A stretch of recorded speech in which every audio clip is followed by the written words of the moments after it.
Pense num relógio. Não um relógio como você conhece, por fora. Pense num relógio por dentro, com todas as suas peças, cada detalhe dele. Se alguém dissesse para você que o relógio nunca foi inventado, que ele nunca foi projetado, que o relógio simplesmente apareceu do nada, você acreditaria? Então, como acreditar que o ser humano, muito mais complexo do que um relógio, pode ter vindo do nada?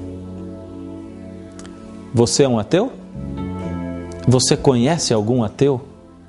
Você conhece alguém que deixou de ser ateu para se tornar um cristão exemplar? Por que muitos cientistas sinceros têm deixado de ser ateus e evolucionistas para tornarem-se fiéis cristãos?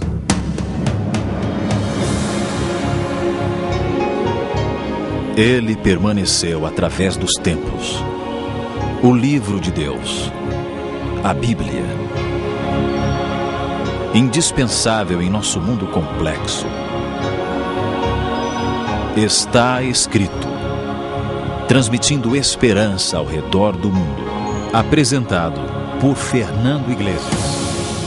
Hoje, por que evolucionistas se tornam criacionistas? Eu morei durante 3 anos no interior de São Paulo, na cidade de São Carlos. Durante o tempo que eu passei ali, tive contato com muita gente influente da cidade, inclusive pessoas da Universidade Federal de São Carlos. Embora tenha conhecido muitos bons cristãos na época, volta e meia eu me deparava com pessoas que citavam um que nem morava mais lá. Volta e meia alguém me perguntava: a que igreja você pertence? E quando eu dizia que pertencia à Igreja Adventista do Sétimo Dia, muitos eram os que me diziam: eu conheci um exemplo de homem e de cristão, e que era também da sua igreja. Outro dia um chegou a dizer o seguinte: esse foi o cristão mais sincero que conheci na minha vida. Ele era da sua igreja. Quando eu perguntava o nome da pessoa, a resposta era sempre a mesma. Diziam: Dr. Rui Vieira, esse era o homem. O que nenhum deles sabia é que o Dr. Rui Vieira passou a sua adolescência e juventude sendo ateu. Ingressou na universidade ateu, mas saiu de lá um cristão, um dos melhores que eu conheci. Bem, hoje o Dr. Rui Carlos de Camargo Vieira, que é engenheiro eletricista, atualmente representa o MEC, Ministério da Educação e Cultura, no Conselho da Agência Espacial Brasileira. Faz 25 anos que ele é um dos diretores da Sociedade Bíblica Brasileira e fundador e presidente da Sociedade Criacionista Brasileira. E é exatamente ele o nosso entrevistado deste programa Está Escrito, nesta série Criacionista. Dr. Rui, bem-vindo ao programa Está Escrito. E a primeira pergunta que nós temos, ela é assim muito particular da sua vida. Nós gostaríamos de saber como foi exatamente a sua formação religiosa. Bem, é difícil falar sobre a experiência pessoal da gente, mas já que perguntou, né? Na realidade, como praticamente talvez a grande maioria das pessoas nesse país, embora tendo filiação familiar ligada a uma corrente religiosa cristã, seja católica, seja evangélica de uma maneira geral, a educação secular, ela deixa Deus de lado. É uma educação realmente, se não for ateísta, é agnóstica. E isso influi na formação da pessoa. Eu digo formação, mas na realidade até eu diria uma má formação da pessoa, porque não é levado em conta normalmente nos bancos escolares usuais, pelo menos das escolas públicas, a necessidade de uma componente espiritual também na vida do ser humano. Muito bem, então, devido a esta minha formação secular, seja no primeiro grau, no segundo grau, na época era o grupo escolar, então o ginásio e depois o curso colegial, e ainda na universidade, realmente tudo era orientado no sentido de considerar como uma verdade absoluta a posição agnóstica ou até ateísta. E eu fui criado dessa forma E, evidentemente, então, eu era um ateu, na realidade. Certo. E, doutor Rui, houve assim algum acontecimento especial, alguma coisa que me marcou, foi realmente marcante nessa sua experiência de saída do ateísmo para o cristianismo e do evolucionismo para o criacionismo? Realmente foi, eu diria, uma mudança radical na minha vida aceitar esta posição. E houve vários outros incidentes interessantes em minha vida, que o tempo é curto aqui para explicar, para expor, que tem a ver com a providência de Deus fazendo chegar às minhas mãos, por exemplo, um livro de Sir Isaac Newton, o grande, famoso cientista, talvez o maior cientista de todas as épocas. Não vou nem descrever um pouco o perfil aqui de Newton, todos conhecem. Um livro que ele escreveu com o título de Observações sobre as Profecias de Daniel e o Apocalipse. Isso então fortaleceu muito a minha fé, porque eu tinha ao meu lado um grande cientista. Maravilhoso, doutor Rui. Foi maravilhoso o senhor citar isso aí, porque muitas pessoas nem imaginariam que Isaac Newton se interessasse por Bíblia, e principalmente por Daniel, por Apocalipse, por profecias. Por tudo isso que o senhor falou, que o senhor mencionou aí, a gente vê, tem como ter uma visão hoje de que é possível ser cientista e ser cristão também, ser criacionista? Sem dúvida. O exemplo de Isaac Newton é frisante, no caso. E até, por coincidência, recentemente nós conseguimos terminar a tradução de um livro escrito por um estudioso australiano sobre por que 50 cientistas se tornaram criacionistas. E 50 cientistas da época moderna. É bastante interessante ver como há verdadeira harmonização entre ciência e religião. Desde que o ponto de vista científico seja um ponto de vista correto, ele vai se harmonizar com o ponto de vista religioso, desde que também o ponto de vista religioso seja correto.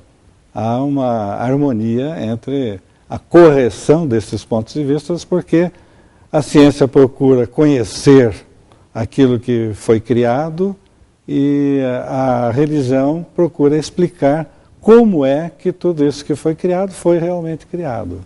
Por quem e não exatamente o como. Muito bem. Doutor Rui, sendo o senhor um cientista muito bem conceituado no cenário brasileiro, eu gostaria de fazer uma pergunta para o senhor. Como o senhor vê a ciência dentro da Bíblia, ou a abordagem bíblica da ciência? Sim, ela fala, talvez não sob o prisma daquilo que entendemos como ciência moderna hoje, mas logo nos primeiros capítulos da Bíblia nós temos menção à árvore da ciência do bem e do mal. Ciência é conhecimento. Essa tradução, árvore da ciência do bem e do mal, às vezes também nós encontramos com as palavras a árvore do conhecimento do bem e do mal. Então, a ciência como um conhecimento, ela faz parte do contexto bíblico, não só nesse episódio inicial, mas também em vários outros episódios, onde aparece a sabedoria científica de servos de Deus que construíram o tabernáculo do deserto, o templo depois em Jerusalém, os templos de Salomão, e até, eu diria, uma sabedoria aplicada, porque quando há a fundição de utensílios utilizados no templo, isso era uma alta tecnologia. E é sabido que o rei Salomão explorava minas de vários minerais, purificava esses minerais, fazia cobre, bronze, utensílios com essas substâncias, enfim. E então a Bíblia sempre fala sobre o conhecimento e a aplicação do conhecimento, até tecnológico, eu diria. É isso mesmo. A Bíblia contém revelações científicas fantásticas. Ela contém essas declarações desde quando foi escrita. E o grande problema continua sendo que as pessoas não estudam a Bíblia e não dão crédito à ciência dela. Se acreditassem no que a Bíblia diz, veriam que ela revelou muitas descobertas da ciência antes delas acontecerem. Quer ver? Vou citar apenas alguns exemplos. Na antiguidade, os egípcios acreditavam que a terra estava apoiada sobre 5 colunas. Os gregos criam que Atlas carregava o mundo nas costas. Os hindus, por exemplo, acreditavam em elefantes e tartarugas que ficavam sustentando a terra.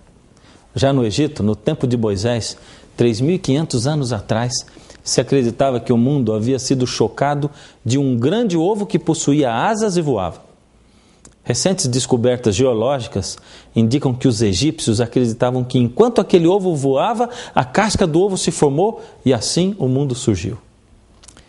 Mas veja esta importante informação que Moisés, o autor do livro de Jó, nos dá em Jó no capítulo 26, no verso 7. Jó 26, 7. Ele estende o norte sobre o vazio e suspende a terra sobre o nada. Moisés, que foi o autor do livro de Jó, escreveu isso no ano 1500 a.C. Moisés não acreditava como os egípcios. Imagine para alguém há mais de 3.500 anos falar sobre o vácuo, o vazio espacial. E veja agora essa outra antecipação da Bíblia em relação à ciência. Durante muitos séculos, os marinheiros tinham medo de navegar lugares desconhecidos e muito distantes. Eles acreditavam que a terra era como uma mesa reta e de repente o mar terminava em um abismo. Mas Cristóvão Colombo, que era cristão e lia a Bíblia, não pensava assim. Ele deixou o velho continente e descobriu a América em 1472. Quando Yuri Gagarin, em 1961, saiu pela primeira vez da atmosfera terrestre, ele disse: "Eu vejo a Terra e ela é azul e redonda." Agora veja em sua Bíblia o que o profeta Isaías, que viveu 600 anos antes de Cristo, diz. O texto é Isaías 40, 22. Ele é o que está assentado sobre o globo da terra. Como Isaías poderia saber 600 anos antes de Cristo que a terra era redonda? Mas quem lia a Bíblia já poderia saber que a terra era redonda e que estava suspensa sobre o nada. O barômetro é um instrumento usado para medir a pressão atmosférica, ou seja, o peso do vento. Ele foi inventado só em 1643 pelo físico italiano Evangelista Torricelli, que viveu de 1608 a 1647. Entretanto, Moisés já dizia na Bíblia que o vento tem peso. Isso está no livro de Jó, no capítulo 28, verso 25. Leia comigo. Jó 28, 25. Quando regulou o peso do vento e fixou a medida das águas. A Bíblia se antecipou 3.000 anos antes da ciência dessa vez. Durante muito tempo, os embriologistas ensinaram que o óvulo, quando fecundado, começava a diferenciação celular e a primeira coisa a ser formada eram os ossos e depois a carne. Essa ideia permaneceu até que pesquisas modernas permitiram a observação do desenvolvimento de um embrião. Aí se verificou que a ordem é a seguinte: primeiro vem a pele, a parte externa, depois a carne, a parte interna, e depois os ossos, a parte do meio. Veja o que Moisés, já na Bíblia, no livro de Jó, fala. Em Jó, no capítulo 10, no verso 11. Jó, capítulo 10, verso 11. De pele e carne me vestiste, de ossos e nervos me teceste. Mas ainda tem algo que me deixou mais maravilhado. Maravilhado com a sabedoria de Deus. Cada vez mais a ciência vai descobrindo coisas que a Bíblia já mencionava. Deus fez um pacto, uma aliança com Abraão. O pacto era a circuncisão. Isso está em Gênesis, no capítulo 17, versos 11 e 22. E diz o seguinte: circuncidar-vos-eis na carne do vosso prepúcio, e isto vos será um sinal de pacto entre mim e vós. À idade de 8 dias, todo menino será circuncidado. Você que é mulher deve estar pensando assim: ah, mas Deus fez um sinal só com os homens. Isso pode até ser discriminação. E nós mulheres? Mas hoje nós sabemos que quando Deus deu esta ordem para os homens, foi para proteger as mulheres. Esse costume permanece até hoje entre os judeus, o da circuncisão. E as pesquisas mais modernas mostram que por causa dela, da circuncisão, as mulheres de Israel têm o menor índice de câncer de colo do útero do mundo. E não para aí. Hoje descobriu-se também que o bebê ao nascer tem entre o 2º e o 5º dias de vida maior suscetibilidade de sofrer hemorragias. Abraão não sabia disso, mas Deus sabia. O dia certo foi escolhido pelo Criador. Não é maravilhoso saber que nós temos um Deus que cuida de nós? Mas vamos voltar a conversar com o Dr. Rui. Dr. Rui, por que o senhor fundou a Sociedade Criacionista Brasileira? Bem, a Sociedade Criacionista Brasileira é uma entidade que nós fundamos, que já conta com praticamente 33 anos, portanto tem uma vida longa, que se destina a publicar textos em português, quase que à semelhança da Sociedade Bíblica do Brasil. Textos sobre assuntos da controvérsia entre criacionismo e evolucionismo, sempre com um fundamento bíblico e sob o ponto de vista mais científico. Temos um índice dos artigos com os respectivos temas, um índice temático, que pode ser acessado no nosso site, na internet, que aliás recomendamos que quem queira conhecer um pouco mais sobre a sociedade também acesse esse site para ver até um ligeiro histórico, eu diria, da fundação da nossa sociedade e os campos nos quais ela está trabalhando hoje em dia. E temos também vários livros. Temos livros é difícil eu explicar aqui assim rapidamente, mas eu queria ressaltar pelo menos um desses livros, que é o livro de maior nível já publicado em língua portuguesa sobre a questão entre criacionismo e evolucionismo. O título dele é Evolução, um livro-texto crítico. É a tradução de um livro escrito por 2 cientistas alemães, com a colaboração de mais 6 outros cientistas, todos eles doutorados, pós-doutorados de grandes universidades, ainda trabalhando nessas universidades na Alemanha. Um livro que na Alemanha foi premiado e aqui no Brasil, a nossa tradução também, temos a honra de dizer que também foi premiado aqui no Distrito Federal, no âmbito do Distrito Federal, como o melhor livro-texto didático publicado no Distrito Federal. Então, realmente, são livros muito bons. Há pequenos resumos a respeito desses livros no nosso site na internet, que recomendamos mais uma vez que seja acessado pelos interessados. Muito bem, Dr. Rui. Sendo o senhor um cientista criacionista, como é a sua convivência com os cientistas evolucionistas? Bem, esta convivência tem sido pacífica, eu diria, durante todos os anos da minha carreira universitária. Comecei minha carreira no Instituto Tecnológico da Aeronáutica. Evidentemente, naquele campo não havia maiores dificuldades na convivência com outros que não tinham as mesmas ideias criacionistas que eu tinha. Continuei essa minha carreira na Universidade de São Paulo, na Escola de Engenharia de São Carlos, basicamente, durante 30 anos, até me aposentar. E lá mantive contatos também, até com geólogos do Departamento de Geologia e Geotecnia, sem maiores dificuldades.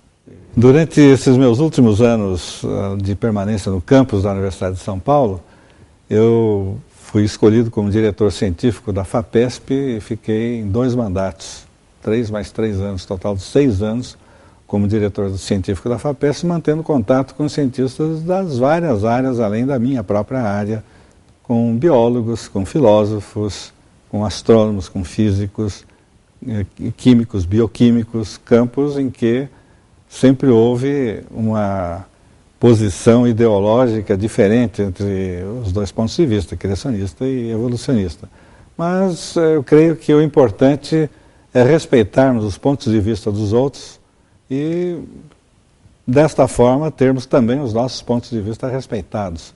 um pouco de humildade, eu diria, ou até bastante humildade científica e humildade teológica também para conversar sobre esses assuntos a respeito dos quais nós estamos tentando estabelecer modelos, tentando estabelecer teorias que tentem, por sua vez, explicar as coisas que estão ao nosso redor, mas dificilmente sem uma revelação, como nós cremos que temos nas Escrituras Sagradas, nós jamais teremos certeza daquilo que está sendo dito, sendo defendido por qualquer de uma das duas correntes. A diferença fundamental entre a corrente criacionista e a evolucionista também repousa nesse fato. A corrente criacionista aceita e defende e mostra a existência de uma revelação divina, ao passo que a corrente evolucionista, já por sua vez tirando Deus do contexto, ela fica baseada somente em pressuposições humanas. Apenas para encerrar, eu ressalto sempre um livro escrito por Thomas Kuhn, A Estrutura das Revoluções Científicas.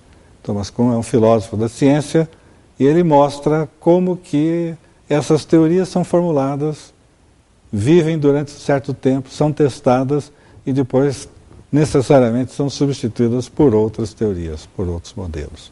Esse é o caminhar da ciência, eu diria humana de uma maneira geral, particularmente dentro do prisma evolucionista.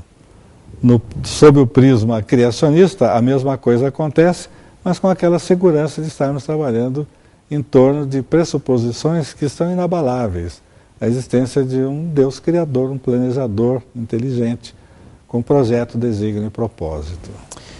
Sabe, não existe vergonha nenhuma em se tornar cristão. Pelo contrário, é vergonha dizer que você não acredita em algo quando na verdade você nunca conheceu aquilo. Quem sabe você não esteja convencido ainda de que Deus é o Criador, mas pelo menos permita-se conhecer um pouco mais sobre esse Deus maravilhoso que com certeza existe e quer comunicar-se com você. Nós estamos à sua disposição. Esperamos poder ajudá-lo a encontrar o verdadeiro sentido da vida. Modernas teorias, novas formas de pensar existem por aí nos meios intelectuais que vão do ateísmo mais profundo e radical até o humanismo com tinturas sociais. E hoje mesmo a crença tenta se modificar e quer que o homem seja o fim de sua pregação. Senhor dos seus problemas, dos seus sonhos e ideais, buscando aqui e agora a total libertação. No entanto, eu escolhi acreditar que existe um plano para a salvação e que há um Deus no céu a governar o meu viver.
anseios mais reais, e aos que procuram tudo racionalizar, só crendo que a ciência e a cultura podem ver, querendo um milagre pela lógica explicar, se fecham para as coisas do Espírito e da fé. No entanto, eu escolhi acreditar e esperar assim em meu Jesus. Filósofos e mestres nunca irão avaliar aquilo que o amor de Deus mostrou na cruz. O meu Deus é poderoso e é real. Só nele eu encontrei, enfim, perdão. Prefiro depender de sua força sem igual, e quero ter então por ele transformado coração.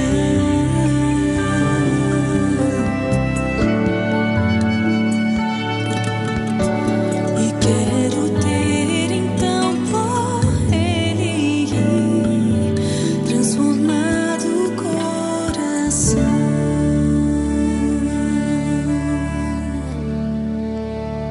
Quem sabe você ainda esteja se perguntando, mas por que é tão importante que eu creia que Deus criou o mundo?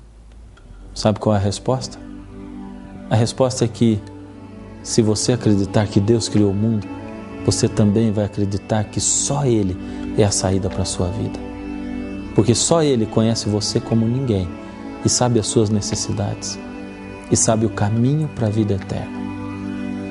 Só em Jesus existe salvação. Foi Ele quem declarou: eu sou o caminho, a verdade e a vida. Ninguém vem ao Pai senão por mim. Abre os braços para Jesus.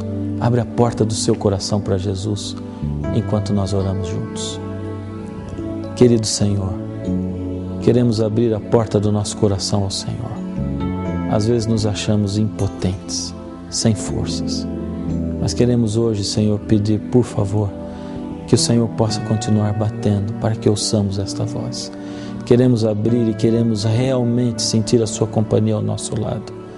Cuida dos seus filhos, Senhor, de cada filhinho sincero seu, que busca com sinceridade de coração, inteireza de coração, a verdade, o seu amor. Em nome de Jesus. Amém, Senhor.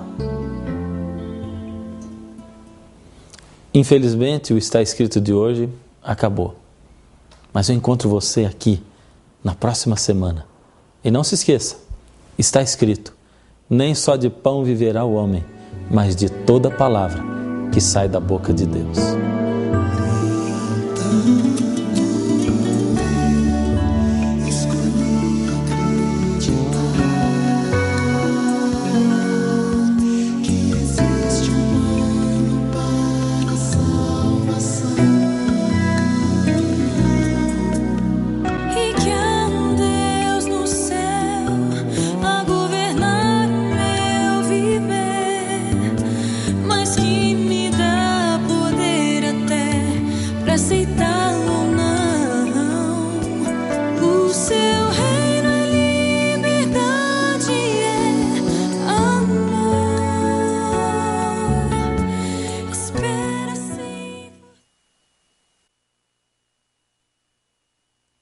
Um senhor de 70 anos estava viajando de trem, tendo ao seu lado um jovem universitário que, compenetrado, lia o seu livro de ciências. O senhor, por sua vez, lia um livro de capa preta. Foi quando o jovem percebeu que se tratava de uma Bíblia e estava aberta no livro de Marcos. Sem muita cerimônia, o jovem interrompeu a leitura que o Senhor estava fazendo e perguntou: o senhor ainda acredita nesse livro que é cheio de fábulas e crendices? Sim, disse o Senhor. Mas não é um livro de crendices, é a palavra de Deus. Estou errado? O estudante, dando uma risadinha sarcástica, respondeu: claro que está. Eu creio que o senhor deveria estudar a história geral e veria que a Revolução Francesa, ocorrida há mais de 100 anos, fez o favor de mostrar a miopia da religião. Somente pessoas sem cultura ainda creem nessas histórias de que Deus criou o mundo em 6 dias. O senhor deveria conhecer um pouco mais sobre o que os cientistas dizem a respeito disso. É mesmo? Perguntou o senhor cristão. E o que dizem os cientistas sobre a Bíblia? Bem, respondeu o universitário, agora eu não posso explicar porque eu estou com pressa, eu vou descer na próxima estação, mas deixe comigo o seu cartão que eu lhe enviarei o material pelo correio. O velho então, cuidadosamente, abriu o bolso interno do paletó e retirou um cartão, dando ao universitário. Quando o jovem leu o que estava escrito, abaixou a cabeça envergonhado e saiu sentindo-se pior do que uma ameba. O cartão dizia: Louis Pasteur, diretor do Instituto de Pesquisas Científicas da École Normale de Paris. Isso aconteceu em 1892. Mas hoje, basta você ir a um supermercado e você verá uma infinidade de produtos com a inscrição produto pasteurizado. Isso significa que ele está puro, que passou pelo processo de purificação desenvolvido por este cientista famoso, Louis Pasteur. Você percebeu como a Bíblia tem sido tremendamente questionada há anos? Como na mídia, principalmente a mídia escrita, tem sempre uma matéria sensacionalista procurando alguma aparente incoerência das Escrituras. Quem está certo? A Bíblia ou os inimigos da Bíblia? Será que a Bíblia está mesmo com a razão?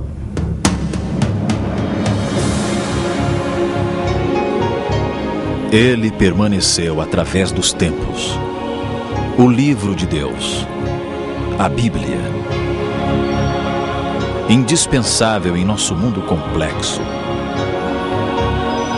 Está escrito, transmitindo esperança ao redor do mundo. Apresentado por Fernando Iglesias. Hoje, a Bíblia está com a razão. No Está Escrito de hoje, você vai ver também como a ciência e a Bíblia têm tudo a ver uma com a outra. Elas estão relacionadas porque elas têm o mesmo autor que é Deus. Aliás, os verdadeiros pais da ciência acreditavam em Deus e na sua palavra. Por exemplo, Nicolau Copérnico, Galileu Galilei, Blaise Pascal, Isaac Newton, Wernher von Braun, isto só para início. A Bíblia sempre foi alvo de ataques e críticas, e eu queria dar um exemplo para você. No livro de Gênesis 11, capítulo 11, verso 3, está escrito o seguinte: E disseram uns aos outros, vinde, façamos tijolos e queimemo-los bem. Os tijolos serviram por pedra e o betume de argamassa. Alguns, por exemplo, questionam que história é essa de betume no tempo da Torre de Babel? Isso é um absurdo. Não havia condições de existir betume naquela época. Afinal de contas, havia ou não havia betume após o dilúvio para se construir a Torre de Babel? Quem vai nos ajudar a responder a esta e a outras perguntas aqui no Está Escrito é o Dr. Rodrigo Pereira da Silva, que já participou do Está Escrito outra vez e que, além de teólogo, tem uma especialização em arqueologia pela Universidade Hebraica de Jerusalém. Ele é também o responsável pelo Museu Arqueológico Paulo Borck, que fica no UNASP, Centro Universitário Adventista de São Paulo. Ele também é o autor de 2 livros, Um Desconhecido Galileu e Eles Criam em Deus. A arqueologia, Fernando, tem ajudado a decifrar a história bíblica em muitos detalhes. Eu vou dar apenas um exemplo para você ver. A Bíblia menciona a famosa história da construção da Torre de Babel, que está no livro do Gênesis, todos conhecemos. E ali é dito que os construtores da torre resolveram construir a mesma e disseram: vamos usar tijolos e betume como argamassa. Só ressaltando, a Bíblia usa a expressão betume. Betume como argamassa. A gente sabe que o betume havia naquela época. Contudo, alguns céticos, historiadores céticos, diziam que ninguém usava naquela ocasião o betume como cimento sobre tijolos. E existe alguma evidência disso? Com certeza. Eu trouxe uma aqui no programa de hoje para mostrar para você. Esse aqui é um pedaço de um tijolo de um zigurat. Um zigurat era uma torre-templo dos que há hoje no Iraque e que datam de mais ou menos 2.000 anos antes de Cristo. Só uma coisinha, como é que você sabe que é 2.000 anos antes de Cristo? Boa pergunta você me fez. Nós podemos saber a datação dos artefatos arqueológicos usando várias técnicas, entre elas a estratigrafia, a seriação. Explicando assim, grosso modo, cada tipo de argila, cada tipo de cerâmica obedece um padrão, uma moda de uma época. Como a roupa hoje. Nós estamos usando um tipo de terno, um tipo de calça, de gravata, que é condizente com a moda deste tempo. Nos anos 70, havia outra moda. Isso. As cerâmicas me ajudam também. E, além disso, há outros elementos que eu posso usar, como moedas, a numismática e outros utensílios que nós sempre usamos na datação. E esse zigurat traz aqui, nós temos o tijolo queimado ao sol e em cima uma pasta preta que é justamente o betume, funcionando como uma espécie de cimento ou argamassa, o que confirma realmente o detalhe que está no livro do Gênesis sobre a construção da Torre de Babel. Contradizendo os críticos da Bíblia. Você viu só? Ponto para a Bíblia. Mas quando o questionamento não funciona no aspecto científico, vem então os questionamentos teológicos. Por exemplo, no Êxodo quer dizer saída. Então, na saída do povo hebreu do Egito, por 10 vezes aparece a expressão que encontramos aqui no livro de Êxodo, no capítulo 10, verso 27. Vamos ver o que aconteceu na saída, no êxodo do povo de Israel. Êxodo 10, 27. Porém o Senhor endureceu o coração de Faraó, e este não quis deixar o povo ir. Como nós podemos entender um Deus de amor endurecendo o coração de Faraó? Dá a impressão de que Deus está manipulando as pessoas, interferindo no livre-arbítrio, na liberdade delas. Mas até nisso, a arqueologia nos ajuda a entender melhor o texto bíblico e esclarecer qualquer questionamento. Veja só. O Rodrigo, é o seguinte, eu vi que você trouxe uma série de coisas ali e eu vi um escaravelho, né? O que é aquilo ali? Para que você usa isso aí? O que ele tem de tão especial ali? Bom, deixa-me mostrar então para os nossos telespectadores. O escaravelho, o famoso besouro, era muito usado no Egito. Era um amuleto para dar sorte, para servir de proteção e especialmente... Esse aí é de pedra? De pedra. E ele era usado especialmente nos funerais. Esse que eu tenho aqui, notem que ele é de um tamanho gigante, para o tamanho original de um escaravelho, de um besouro, e ele tinha aqui, na sua base, algumas inscrições hieroglíficas que eram orações e encantos mágicos dos sacerdotes egípcios. Qual a ligação disso especificamente com a Bíblia? Esse escaravelho era curiosamente chamado no Egito de o coração de pedra. Quando uma pessoa morria, especialmente se fosse um faraó, um líder religioso ou alguém muito importante, eles colocavam na sua múmia, no lugar do coração que era retirado, um escaravelho de pedra que era o seu coração de pedra. Eles acreditavam que quando a pessoa morria, ela ia direto para a presença da deusa Maat, que procedia o juízo final. O coração de carne que todos possuímos era o que denunciava a pessoa diante do julgamento. Quando a deusa Maat perguntava como foi sua vida, o coração de carne denunciava os seus pecados, mas um coração de pedra ficaria calado. Certo. Então, ter um coração duro como pedra era a segurança de que nada iria lhe acontecer no juízo, independente do tipo de vida que levou nessa terra. Por isso colocavam o coração de pedra. E isso tem uma aplicação bíblica. Sim, a Bíblia fala que Faraó tinha o coração duro como pedra e por isso não atendia à voz do Senhor. Isso é incrível mesmo. Quando se ouve uma explicação assim, as coisas vão ficando cada vez mais claras. E eu me lembrei agora mesmo do texto de Ezequiel, capítulo 36, 26, onde diz o seguinte: dar-vos-ei um coração novo, e porei dentro de vós um espírito novo. Tirarei de vós o coração de pedra e vos darei um coração de carne. O texto é bem claro. Nós já possuímos um coração de pedra. Deus não coloca em nós um coração de pedra.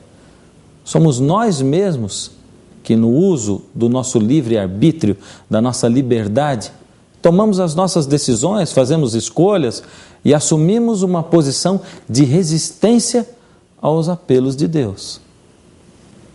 Ou seja, é exatamente o contrário do que alguns afirmam. Deus não endurece o coração de ninguém. Viu só como a ciência e a Bíblia não são oponentes? Uma ajuda a entender a outra.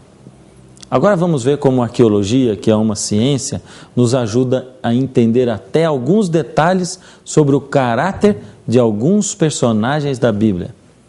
Por exemplo, encontramos em Gênesis 31, 19, e eu quero convidar você a ler, Gênesis capítulo 31, verso 19. Tendo ido Labão fazer a tosquia das ovelhas, Raquel furtou os ídolos do lar que pertenciam a seu pai. E agora Labão sai atrás da sua filha Raquel para reaver os ídolos. Raquel era a esposa de Jacó.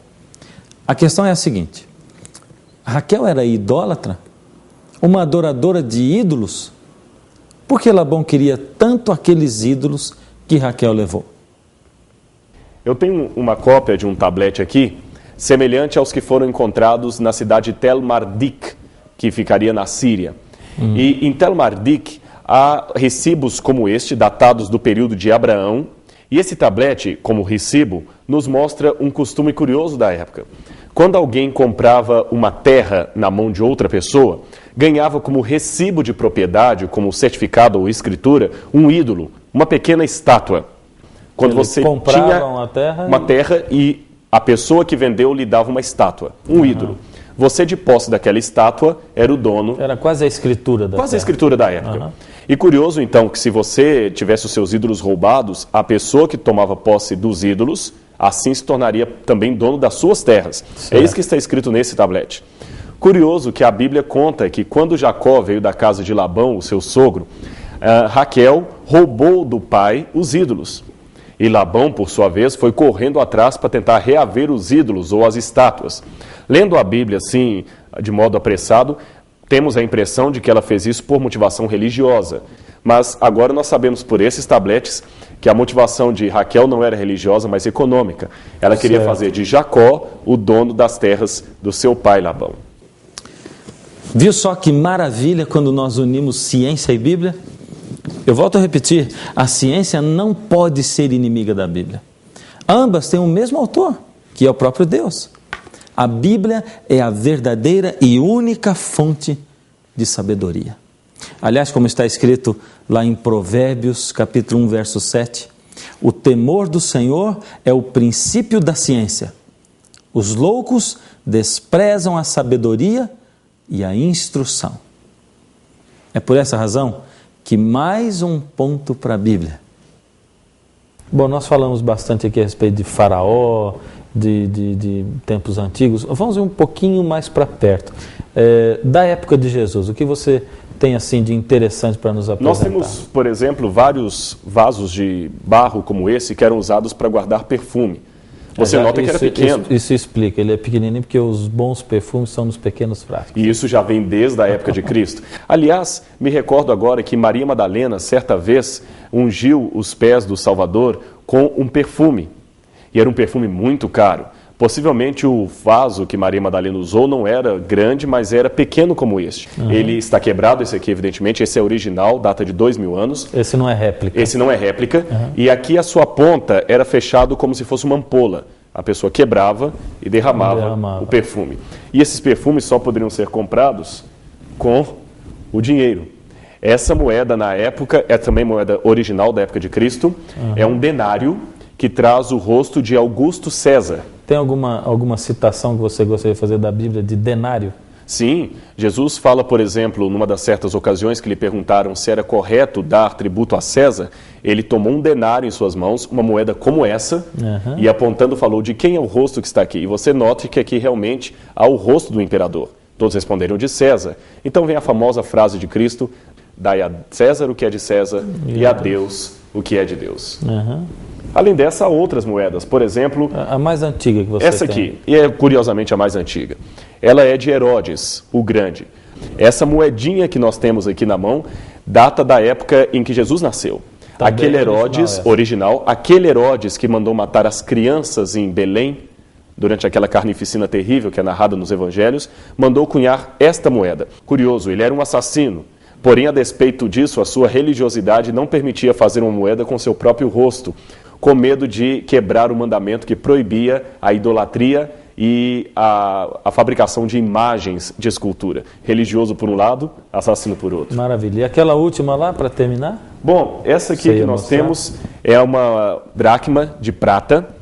Judas ganhou 30 moedas dessa para trair o Salvador. Curioso que essa dracma de prata, ou 30 delas, representaria um valor hoje que não seria suficiente para comprar nem uma motocicleta usada. Foi justamente isso que custou a traição do Filho de Deus, do Salvador da humanidade. Rodrigo, então muito obrigado por estar aqui, por participar do programa Está Escrito, trazer esses artefatos e que Deus possa continuar abençoando você no seu trabalho. Isaac Newton amava estudar a Bíblia e aprendeu por conta própria a ler a Bíblia nos originais grego e hebraico. Ao ler o livro de um profeta do Velho Testamento chamado Naum, lá no capítulo 2, verso 4, leu o seguinte: os carros passam furiosamente pelas ruas e se cruzam velozes nas praças. Parecem tochas, correm como relâmpagos. Aí o cientista Isaac Newton entendeu que, dentro de algum tempo, seriam desenvolvidos meios de transportes que ainda nem em sonho daria para imaginar no tempo dele. Carros que andariam a mais de 80 km por hora. Voltaire, um cientista, como alguns desligados da verdadeira fonte de sabedoria, que é Deus, e também um inimigo da Bíblia, escreveu o seguinte: vejam vocês a que ponto pode chegar o cérebro desse homem que descobriu a gravidade e nos fez maravilhas admiráveis. Ao ficar velho e caduco, Newton começou a estudar este livro que se chama Sagrada Escritura. E para mostrar fé no absurdo desse livro, Newton afirma que devemos acreditar que o conhecimento humano aumentará a tal ponto que seremos capazes de viajar a 80 km por hora. Isso é ridículo. Se Voltaire estivesse vivo hoje, ele estaria vendo quem fez um papel ridículo. O tempo se encarregou de mostrar que a Bíblia está com a razão. Só na Bíblia encontramos os melhores conselhos para a nossa vida. Só na palavra de Deus encontramos as respostas verdadeiras. É na Bíblia que nós descobrimos quem somos, de onde viemos e para onde vamos. Veja só o que está escrito aqui em Hebreus, no capítulo 3, no verso 8. Leia junto comigo. Hebreus capítulo 3, verso 8. Portanto, como diz o Espírito Santo, se hoje ouvirdes a voz do Senhor, não endureçais os vossos corações. Quem endurece o coração não é Deus, somos nós mesmos, quando nos recusamos a atender ao chamado e ao convite de Deus. Foi isso que aconteceu com Faraó. Ele resistiu à influência de Deus através de Moisés. Foi ele mesmo que endureceu o seu próprio coração. Preste atenção, para você entender melhor. O sol está brilhando. É um dia de muito calor. O que acontece com o barro que fica exposto ao sol? Ele endurece. Assim são feitos os tijolos, as telhas. Porém, o que acontece com a cera ou com a manteiga?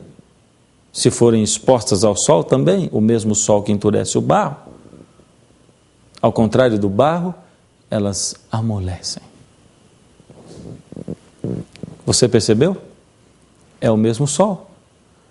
Eu não posso culpar, responsabilizar o sol por ter amolecido a cera e ter endurecido o barro. O problema não é o sol, mas os elementos que foram colocados diante do sol. Assim também, o problema não está com Deus, mas sim com as pessoas que reagem de maneiras diferentes diante do mesmo Espírito Santo enviado por Deus. Ou aceitando a influência do Espírito Santo, ou resistindo a essa mesma influência. E você? Você tem ouvido Deus falar com você através da Bíblia? Pois lembre-se disto. Deus é o Pai da ciência, o Criador da ciência. Lembre-se disso quando você lê algumas revistas chamadas científicas, que não são da ciência verdadeira que provém de Deus, e que afirmam que você veio de uma explosão cósmica. E olhe para Deus, o Criador da ciência.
palavra de Deus é luz que ilumina o nosso caminho, nos conduzindo de volta para a casa do Pai.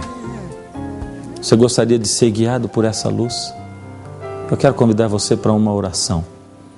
Vamos orar a Deus, pedindo a Ele disposição para abrirmos a sua palavra, discernimento para entendermos o que Ele quer nos dizer e forças para seguirmos aquilo que Ele nos indica. Obrigado, ó Pai, pela Tua palavra. Ela é o pão que alimenta a nossa alma, fortalece a nossa fé. Ela é a luz que ilumina o nosso caminho aqui nesse mundo tenebroso. É a bússola que indica-nos aonde ir. Por isso, dá-nos cada dia mais vontade de ouvir a Tua voz, através do estudo da Tua palavra. E que o Teu Espírito, Senhor, abra a nossa mente para entendermos qual é o Teu querer e nos ensine a fazer a Tua vontade. Te pedimos tudo no nome amado do Teu Filho Jesus. Amém. Infelizmente chegou o momento de nós dizermos: até o próximo programa está escrito. Mas lembre-se sempre que é na palavra de Deus, em Mateus capítulo 4, verso 4, que está escrito: nem só de pão viverá o homem, mas de toda palavra que sai da boca de Deus.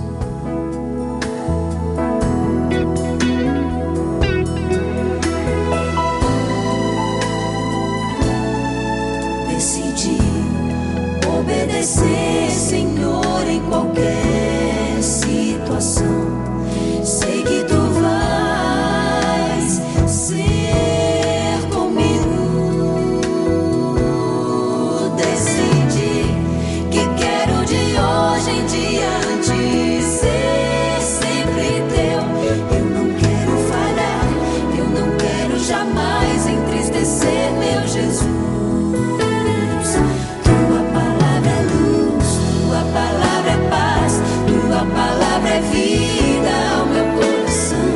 Por esse meu viver, eu quero compreender, eu quero aceitar em mim o Teu querer. Vem ajudar-me.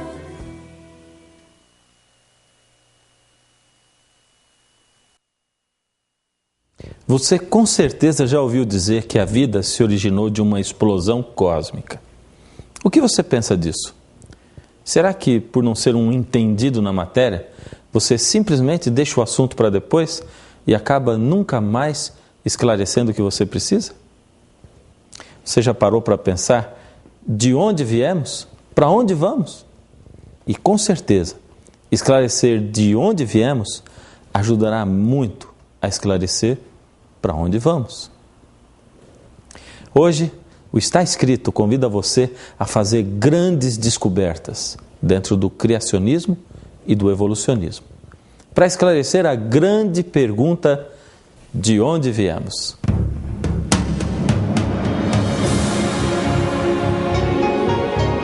Ele permaneceu através dos tempos. O livro de Deus, a Bíblia.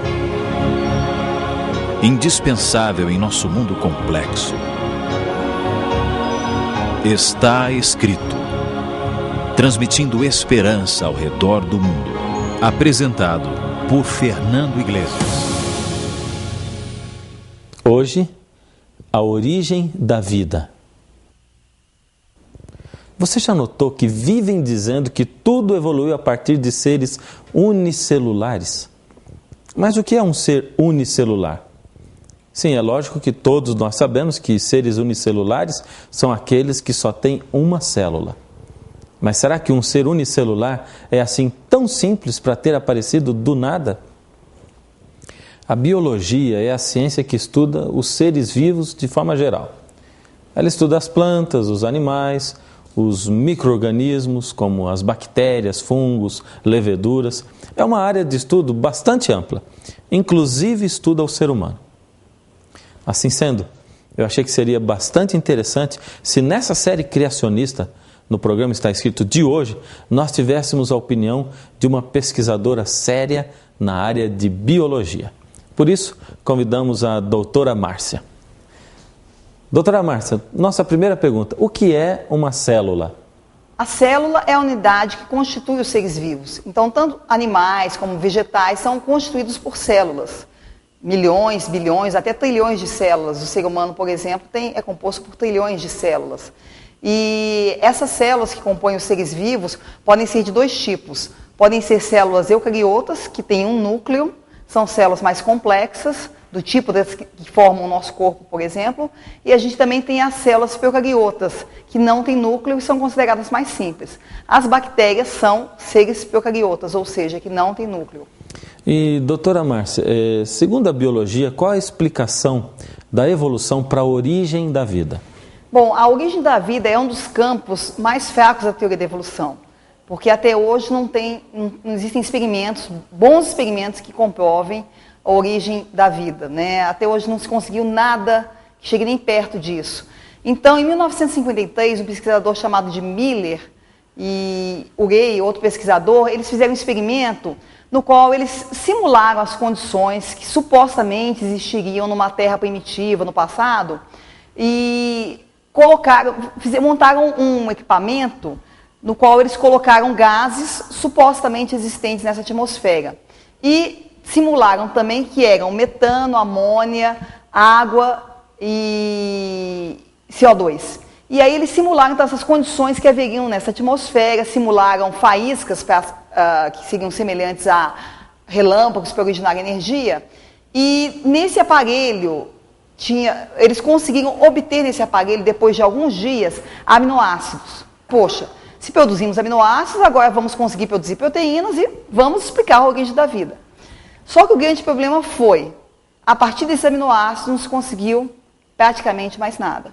Ano passado completou meio século, 50 anos desse experimento Miller. E algumas publicações, inclusive, como revistas, começaram a mostrar, como essa área de pesquisa da evolução, da origem da vida, está realmente empacada, não se conseguiu quase nada. Pelo contrário, o que se vê hoje em dia, cada vez mais, é que os seres vivos, as células, são muito mais complexos do que se imaginava a princípio.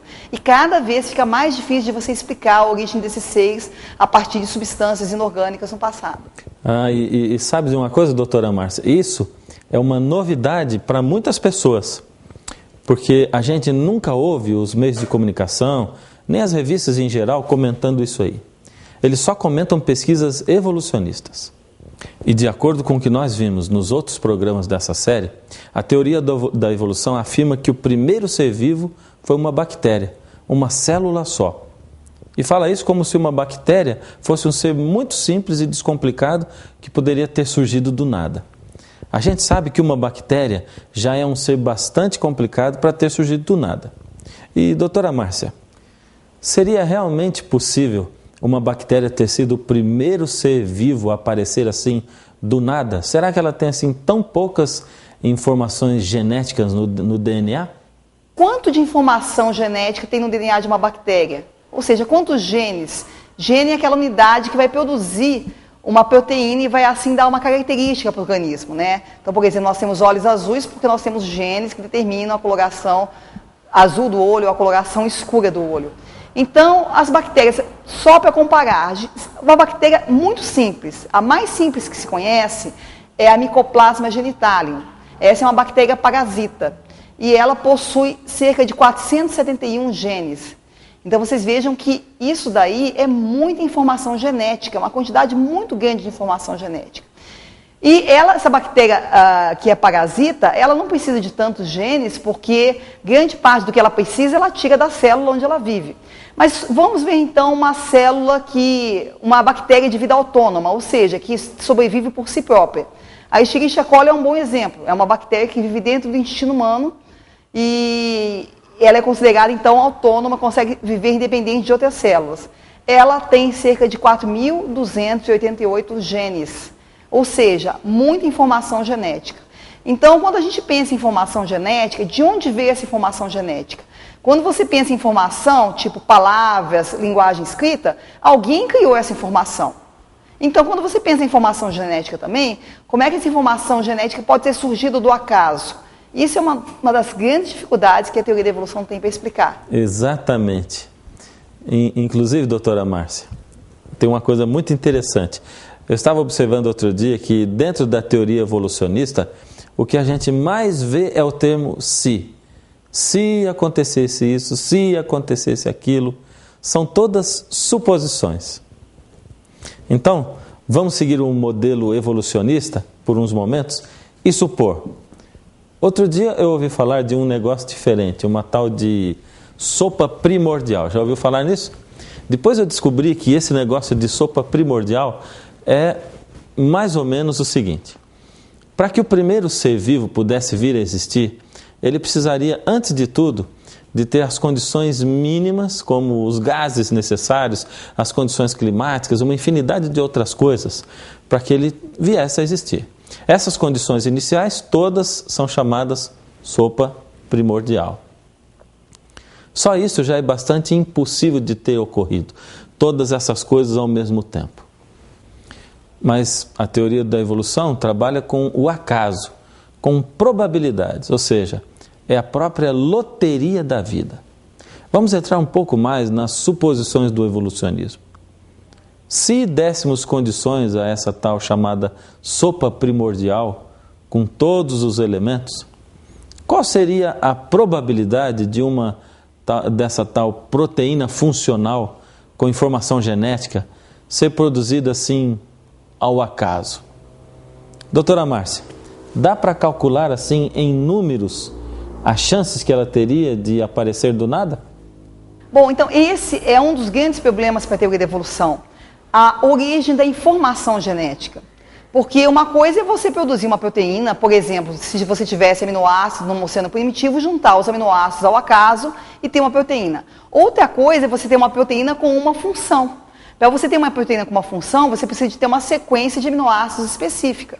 É a mesma coisa, por exemplo, que se você quiser fazer um sorteio para escrever uma palavra da língua portuguesa, vamos supor, laboratório. Você quer escrever essa palavra, então, mas você não vai... Você tem que sortear essas letras. Então você tem que fazer um sorteio, tem que sair L primeiro, tem que sair A depois, e nessa sequência. Então a coisa é mais ou menos parecida assim, se uma proteína fosse ser sintetizada ao acaso. Certo, doutora Márcia, só um minutinho, desculpe interromper, mas eu gostaria de ressaltar isso. Você ouviu o que ela disse? Seria a mesma coisa que fazer um sorteio para formar a palavra laboratório, só que as letras teriam que ser sorteadas, atenção, todas na ordem correta. Voltando à doutora, eu te interrompi, mas eu gostaria de saber, se ela estava falando de cálculos, quanto tempo demoraria para formar isso? E alguns pesquisadores, então, eles fizeram alguns cálculos para poder saber qual seria a probabilidade de você ter uma proteína dessa sintetizada ao acaso, ou seja, quanto tempo você demoraria para ter isso. Então, se você tiver aceitar as estimativas de que haveriam muitos aminoácidos presentes numa sopa primordial, 10 elevado a 44 aminoácidos, e se você puder simultaneamente adicionar um novo aminoácido a cada uma dessas 10 elevado a 44 cadeias de proteínas em formação, e se você adicionasse um aminoácido por segundo, sem parar em nenhum momento, você precisaria de ter um período de 10 elevado a 23 anos para ter a probabilidade de 95% de obter uma proteína. No caso do exemplo aqui, seria uma proteína chamada citocromo C, que é uma proteína que existe em praticamente todos os seres vivos. Então, você precisaria de 10 elevado a 23 anos, ou seja, 10 com 23 zeros na frente, para você obter uma proteína se você fizesse a coisa dessa forma casual. Só para vocês terem uma ideia, 10 elevado a 23 anos é 10 trilhões de vezes mais do que a idade que se aceita geralmente para o universo. Então isso daí é um sinônimo de uma coisa impossível, né? Ou seja, é realmente impossível você formar uma proteína com essa informação, com esse conteúdo, uma proteína que realmente funcione. Agora imagina que aquela bactéria mais simplesinha, ela precisa de mais de 400 genes e mais de 400 proteínas para poder funcionar corretamente.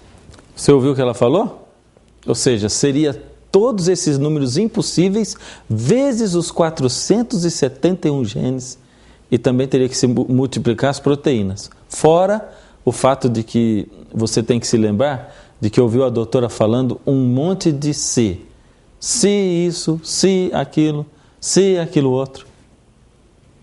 Darwin falou algumas coisas tão impressionantes que dá até a impressão de que ele não tinha lá muita certeza da sua teoria.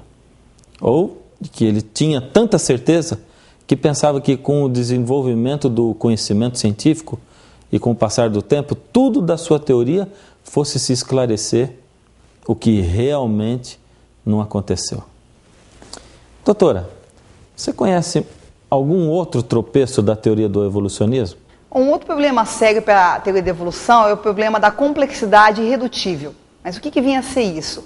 Quando Darwin criou a teoria da evolução, ele imaginava que a evolução fosse um processo gradual e lento, ou seja, ela aconteceria lentamente, o organismo ia adquirindo as partes aos poucos.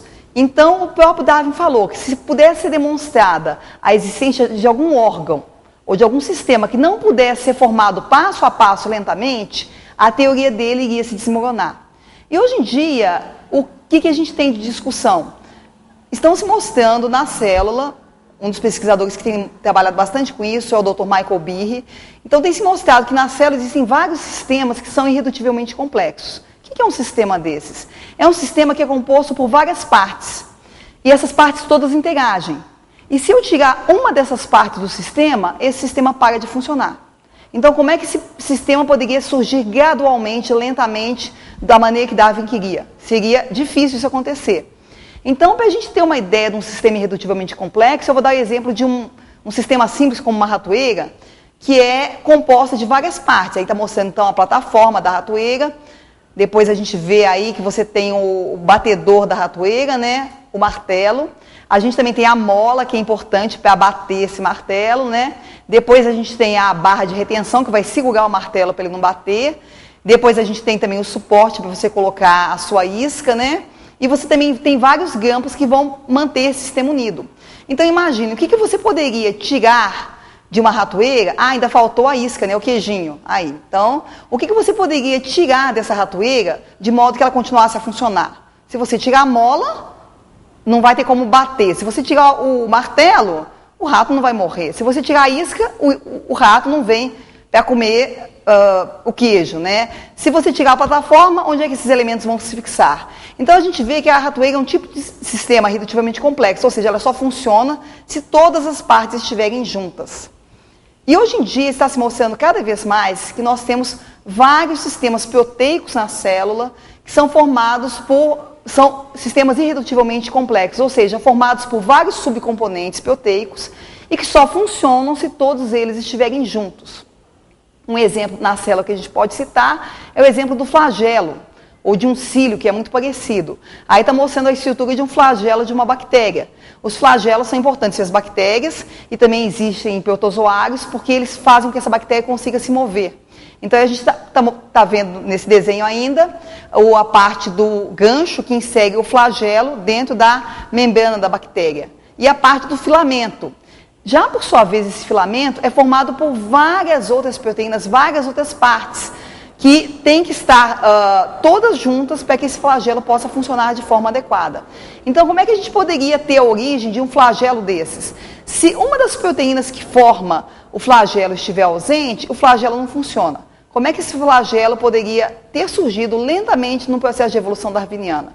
Isso realmente é uma coisa muito complicada, muito difícil para a teoria da evolução explicar. Exatamente. Essas são algumas das perguntas para as quais o evolucionismo não tem resposta.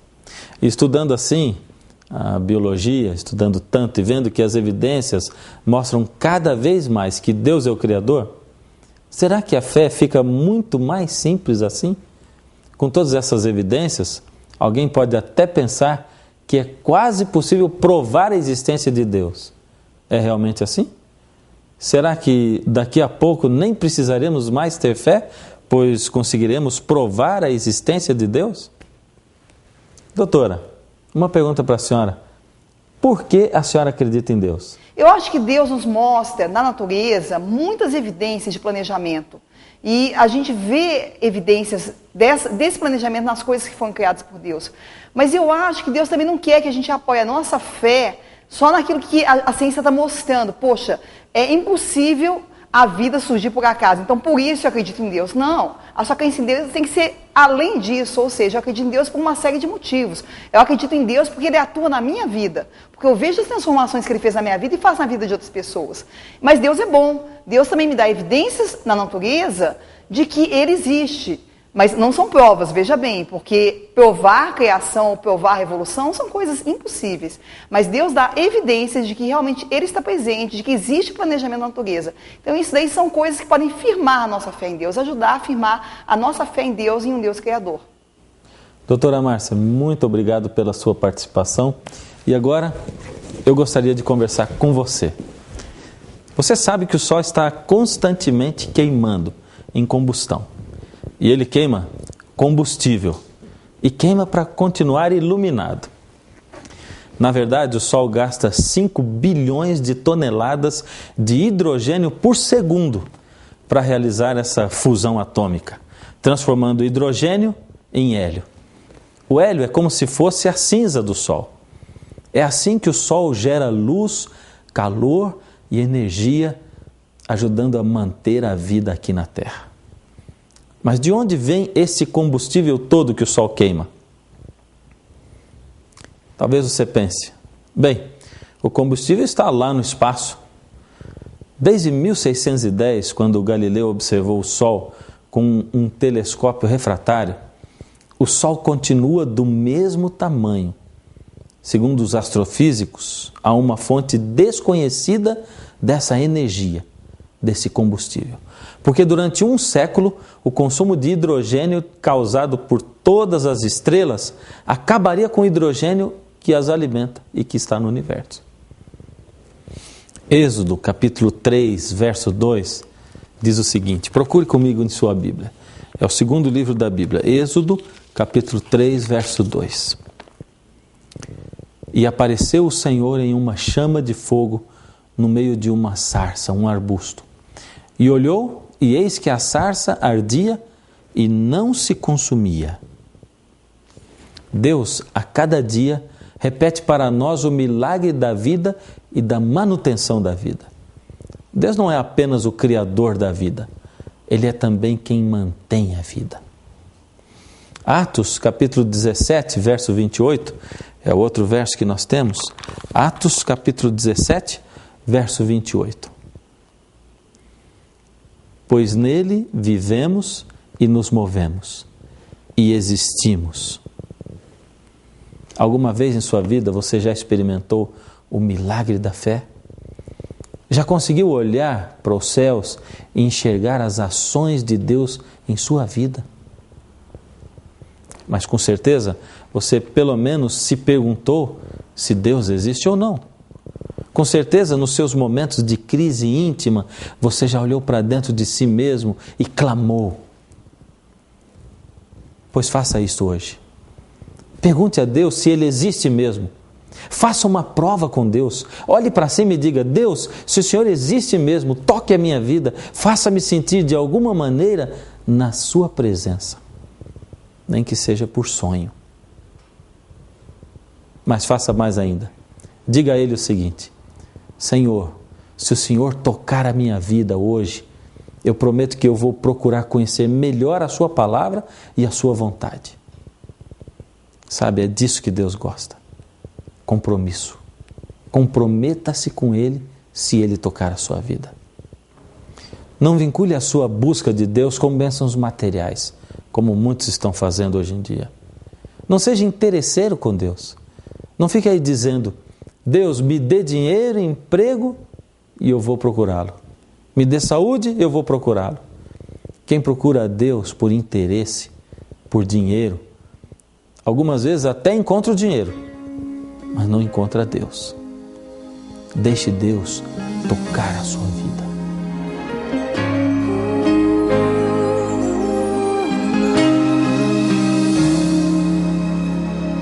Bem antes de existir, no céu o brilho das estrelas, alguém imaginou ter em suas mãos a minha vida.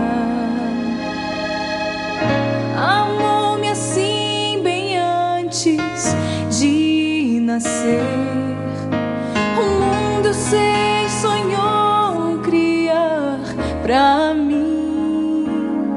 Adonai, tu és o meu Pai, sim, eu creio.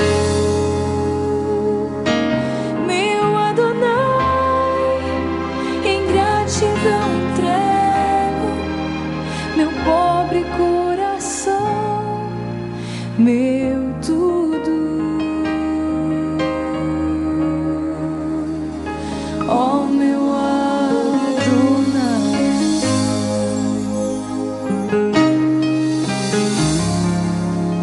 com minha insensatez eu rejeitei viver tua vida.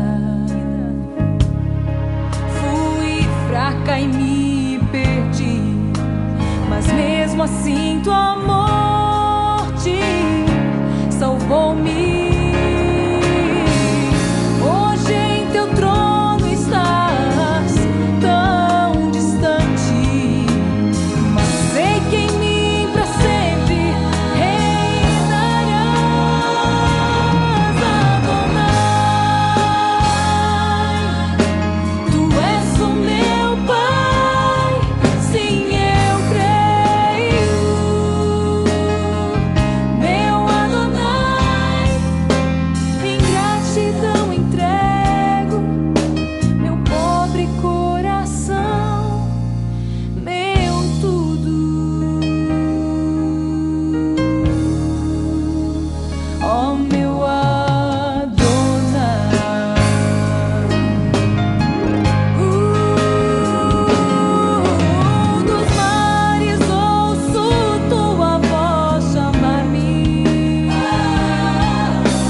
Agora é o momento de nós pedirmos para Deus, para Ele tocar a sua vida e a minha vida.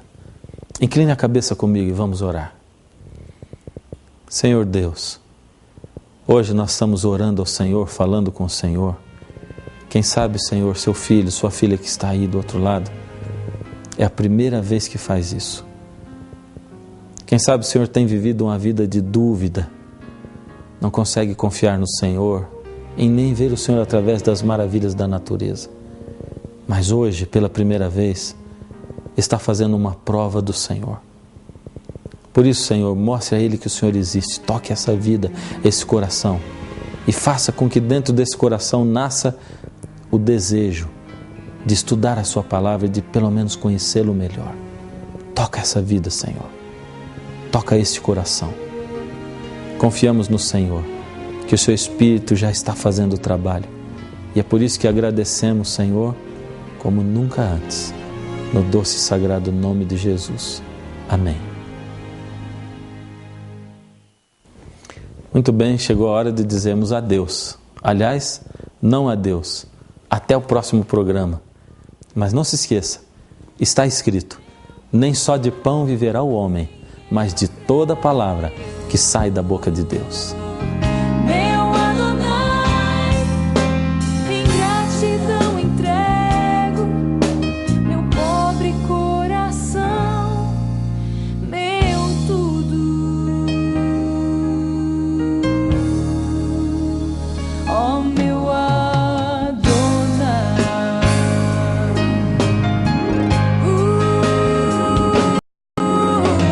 Dos mares ouço tua voz chamar-me.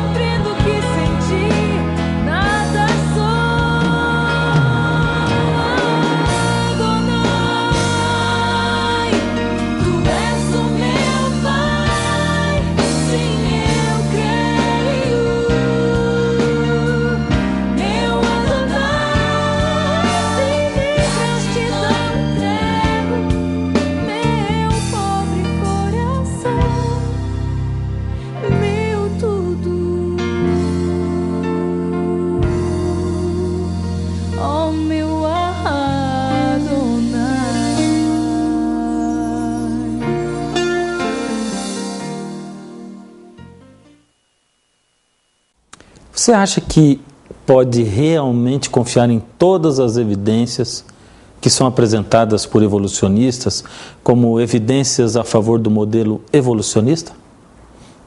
Você já ouviu falar de alguma fraude por parte do evolucionismo? E quanto àqueles desenhos de livros didáticos ou até mesmo filmes em computação gráfica que dizem reproduzir exatamente a aparência tanto de dinossauros como de homens chamados pelo evolucionismo de pré-históricos? Será que a ciência já evoluiu tanto a ponto de conseguir apenas a partir de ossos reproduzir toda a estrutura muscular de pele, pelos, nariz, orelhas desses animais encontrados? Se você realmente gostaria de saber a resposta para todas estas e outras grandes perguntas, é só esperar um pouquinho mais, aí em sua poltrona. Ele permaneceu através dos tempos. O livro de Deus, a Bíblia. Indispensável em nosso mundo complexo. Está escrito. Transmitindo esperança ao redor do mundo. Apresentado por Fernando Iglesias. Hoje, do Jardim do Éden ou do Jardim Zoológico?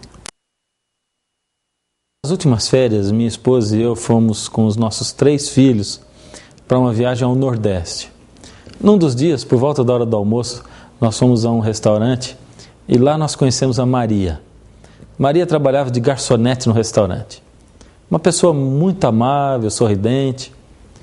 Naquele dia, antes de nós sairmos do hotel, havíamos orado juntos, pedindo a Deus que pusesse em contato conosco alguma pessoa que estivesse orando a Deus pedindo soluções para a sua vida ou uma prova da existência de Deus.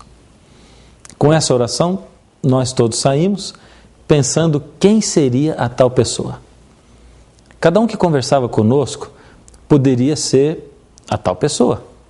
Assim, quando eu estava conversando com Maria, os meninos ficaram prestando bastante atenção para ver se era ela de quem nós havíamos falado na oração.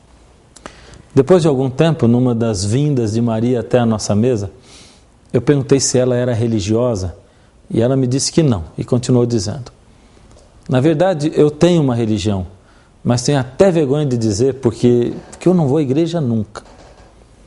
Então eu perguntei: mas Maria, você não sente falta da igreja? Não sente falta de Deus, de estar mais próxima dele? E ela me respondeu: olha, eu sinto falta, mas eu não consigo muito acreditar em Deus. Será que Ele existe mesmo? Como é que eu vou acreditar na Bíblia se a televisão mostra que a ciência prova que a Bíblia está errada? A ciência prova que não foi Deus o Criador. Igual a Maria, tem muita gente que sente falta de Deus, e esta religiosidade inerente ao ser humano é mais uma prova de que Deus existe. Pois como sentiríamos falta de algo que nunca existiu?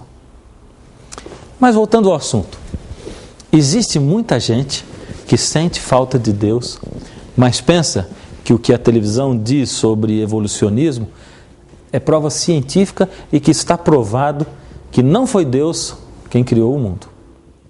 Em primeiro lugar, é necessário ressaltar uma grande verdade: evolucionismo não é ciência. Para dizer a verdade, é errado até mesmo chamar o evolucionismo de teoria comprovada. Nos meios científicos, ele nem mesmo pode ser considerado teoria. Em segundo lugar, você sabia que um bom número dos grandes cientistas eram e são cristãos? Vou citar apenas alguns dos mais conhecidos: Nicolau Copérnico, Galileu Galilei, Blaise Pascal, Isaac Newton, Pasteur, Wernher von Braun e, como eu disse, há muitos outros. Veja só o que Einstein dizia, a frase é dele: a ciência sem religião é manca, e a religião sem a ciência é cega. Cada vez mais e mais cientistas, ao estudar o macro-universo e o micro-universo, a biologia, a perfeição do olho, da anatomia de um pássaro, acabam se convencendo de que estruturas tão fantásticas não poderiam ser produto do acaso. Repare, por exemplo, como os grupos vivos terrestres são muito diferentes uns dos outros. Vimos que os evolucionistas afirmam que os pássaros evoluíram dos répteis. Mas analise os fatos comigo e veja como seria impossível um pássaro evoluir de um réptil. Os répteis têm sangue frio, enquanto os pássaros têm sangue quente.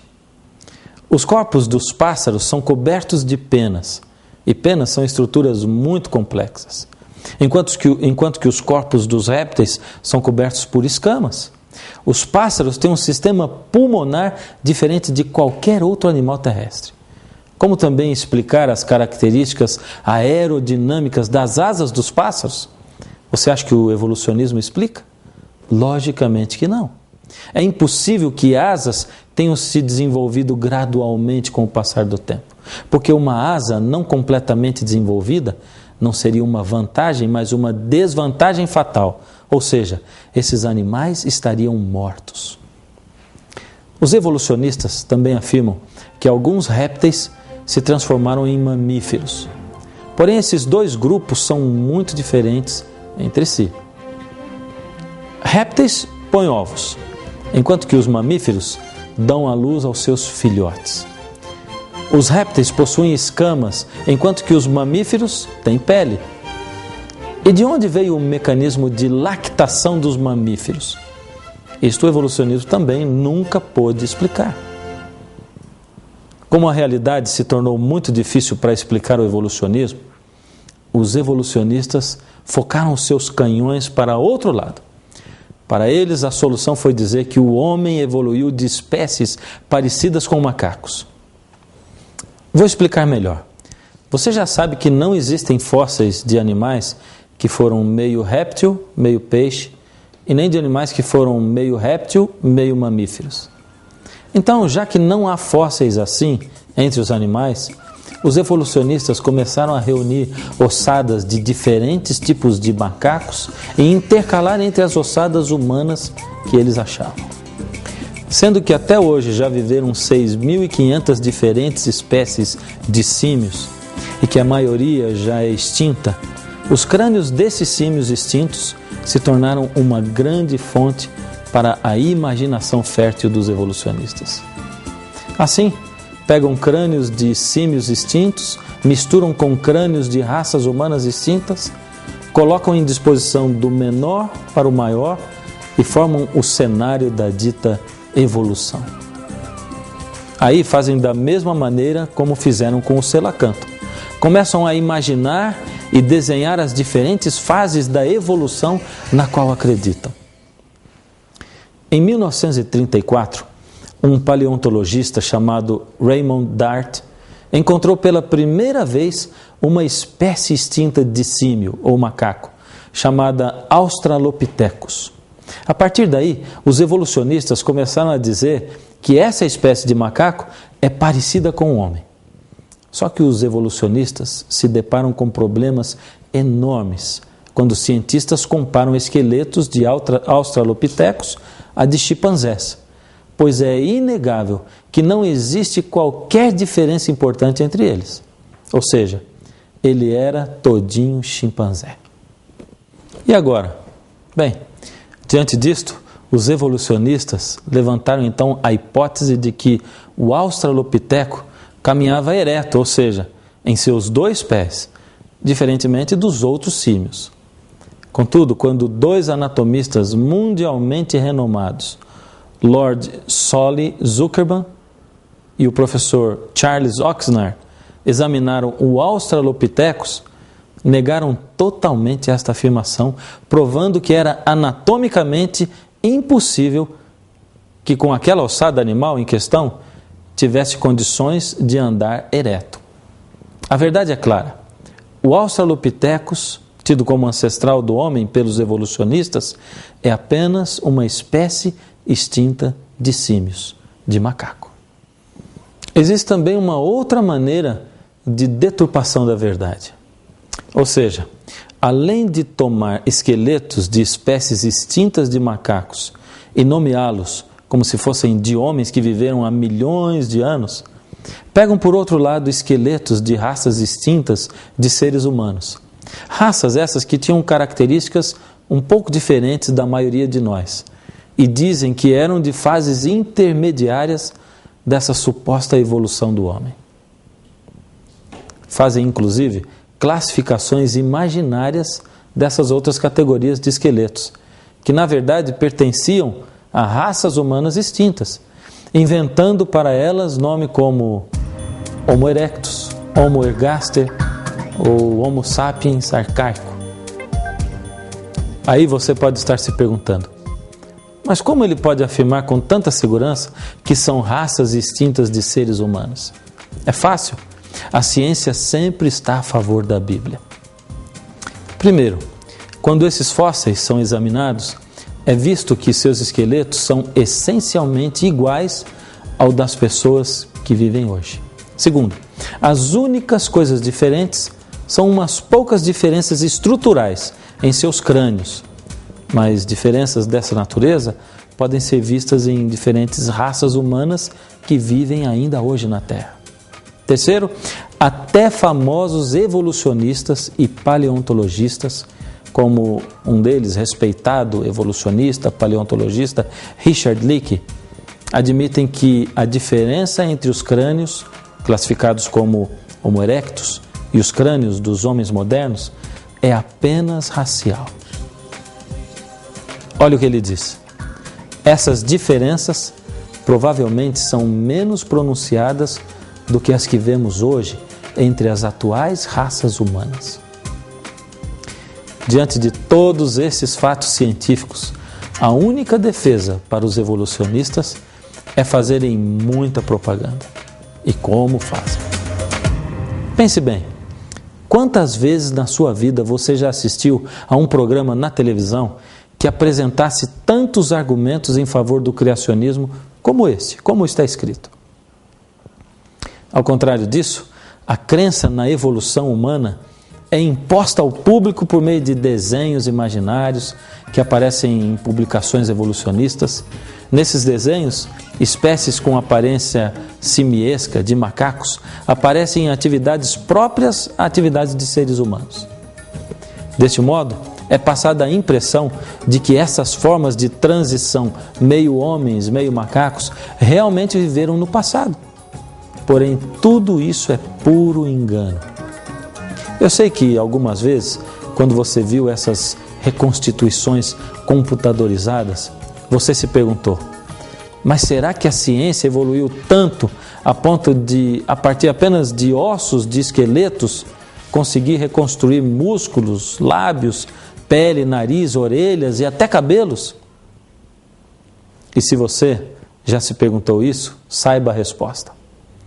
O cabelo, a pele, o nariz, as orelhas, os lábios e outras características faciais de um ser vivo não podem ser determinadas a partir dos seus restos ósseos, do seu esqueleto.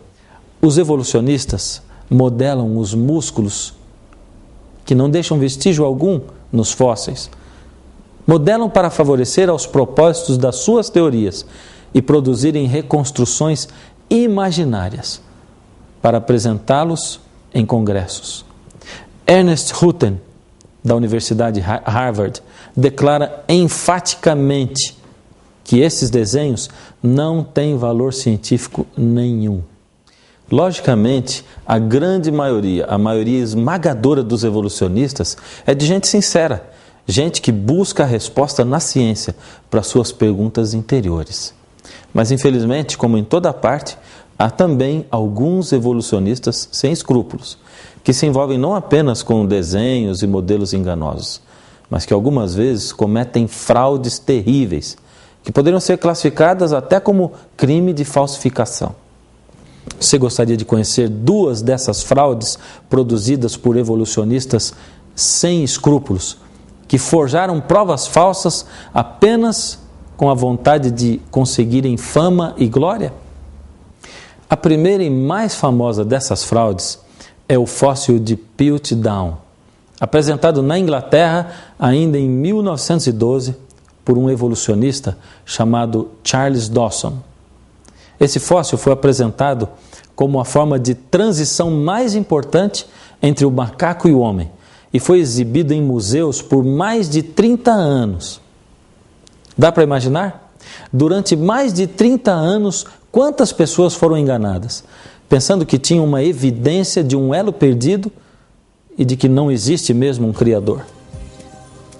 Então, e só então, após 30 anos, peritos reexaminaram o fóssil no ano de 1949 e descobriram que ele era uma fraude produzida.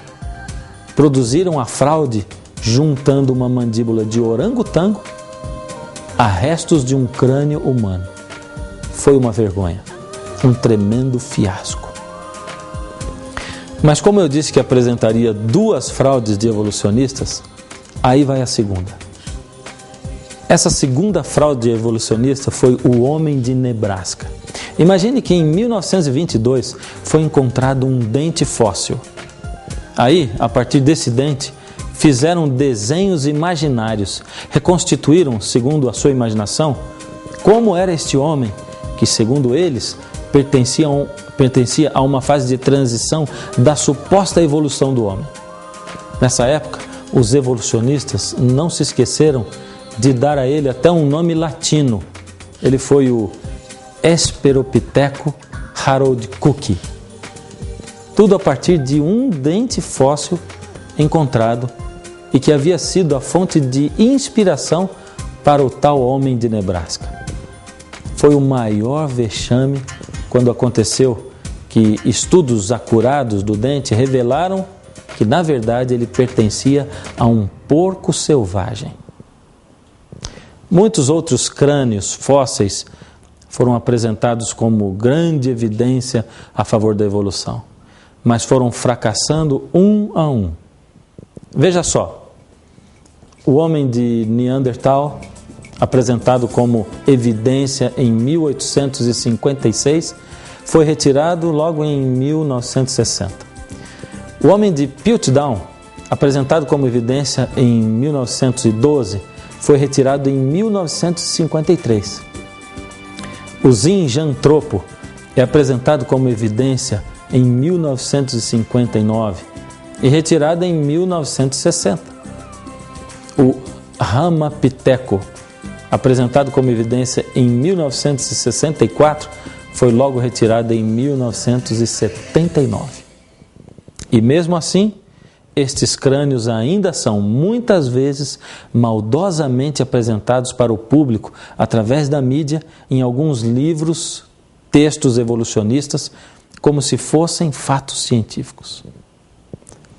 Como você vê, nós todos temos muitos motivos para duvidar de tudo isso que é apresentado com alarde pela mídia, como sendo evidência científica da evolução. E o que acontece é que, por nós não termos tanto acesso à informação e à realidade, uma grande parte da sociedade, em muitos países, pensa que a evolução é um fato comprovado. Você está surpreso com tudo isto? Não fique surpreso. Tome uma atitude. E que atitude você deveria tomar? Se eu posso sugerir, se você é simpatizante do evolucionismo, você poderia, pelo menos, questionar as suas bases. Talvez você seja até um daqueles que sempre rejeitou mesmo a simples ideia de pegar em suas mãos uma Bíblia. Então, se você é um desses, que tal reconsiderar as suas ideias e os seus valores? É lógico que nas religiões existem também muitos falsos mestres, muitos falsificadores de milagres, de evidências, mas você também vai encontrar muitos sinceros, que buscam na palavra de Deus a verdade. E você irá pasmar com o tanto de sabedoria, história, verdade e ciência que existe dentro das Escrituras. E o que você vai fazer quando outras evidências alarmistas aparecerem em alguma revista ou programa de TV? Vai estar pronto para acreditar ou vai pelo menos questionar primeiro? A verdade que os evolucionistas têm tentado tão fortemente negar permanece acima de contestação. E a verdade é esta: as espécies apareceram de repente, perfeitas sobre a terra. Isto é, elas foram criadas. O divino Criador, que governa sobre toda a natureza, criou todas as espécies de seres de modo perfeito. Esse divino Criador é Deus, o único e poderoso Senhor dos céus e da terra. Se você sempre duvidou da existência de um Deus assim e precisa de ajuda para, quem sabe, simplesmente começar a estudá-lo sem medo, tenha coragem de não sair da sala até que eu termine a minha oração. Eu quero desafiar você a ficar aí até o fim, pois se esse Deus Criador existe mesmo, eu vou orar por você, e enquanto eu oro, você vai sentir o toque do Espírito Santo de Deus. Só você irá senti-lo. E quando você sentir, saberá que Deus realmente está convidando você para conversar. Então tome coragem, faça contato conosco e nós iremos ajudá-lo a estudar a Bíblia. Lembre-se, Deus não quer trocar nada com você. Ele quer 1000 vezes mais o seu coração do que o seu dinheiro. Ele quer contar a você os segredos da criação e da vida eterna. Jesus é esse Deus Criador que entende tudo sobre você. Ele quer ter um relacionamento pessoal com você. É Ele quem diz, aqui em Apocalipse, no capítulo 3, o verso 20. Apocalipse 3, 20. Eis que estou à porta e bato. Se alguém ouvir a minha voz e abrir a porta, entrarei em sua casa e cearei com ele, e ele comigo. Deus tem um plano em cada criatura. Aos astros Ele dá o céu.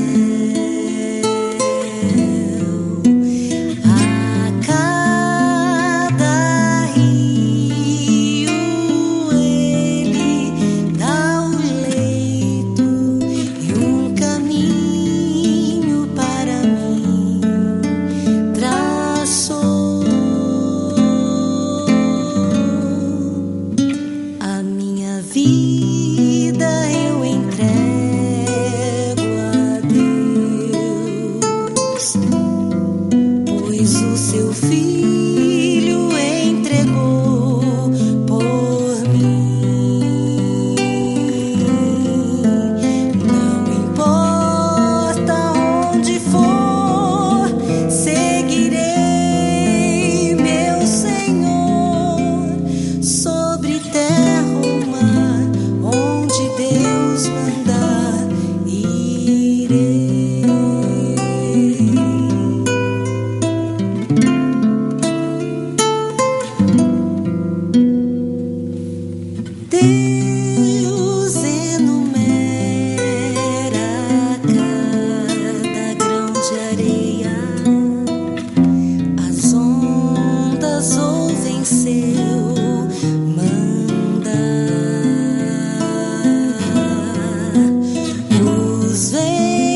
Agora é um momento especial de nós orarmos a Deus. Incline a sua fronte.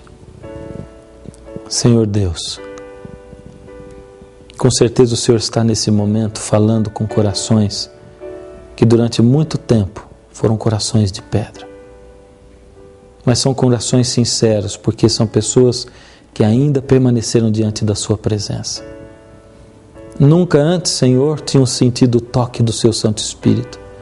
Mas nesse momento, Senhor, sentem tremer a sua alma diante do Deus Criador do Universo. Ainda não têm certeza se o Senhor existe mesmo, mas agora, pela primeira vez, estão sentindo o seu toque, um chamado a conhecê-lo melhor. Por favor, Senhor, intensifique esse toque maravilhoso até que eles comecem a conhecê-lo e que possam, Senhor, conhecer também as maravilhas da vida eterna e do Evangelho eterno que o Senhor nos tem trazido. Permanece com os seus filhos, Senhor. Revigora essas almas. Em nome de Jesus. Amém. Mais uma vez, o Está Escrito chegou ao fim. Mas nós vamos ficar aqui esperando por você até o próximo programa. E não se esqueça, está escrito: nem só de pão viverá o homem, mas de toda palavra que sai da boca de Deus. Deus tem um plano em cada criatura. Aos astros Ele dá o céu.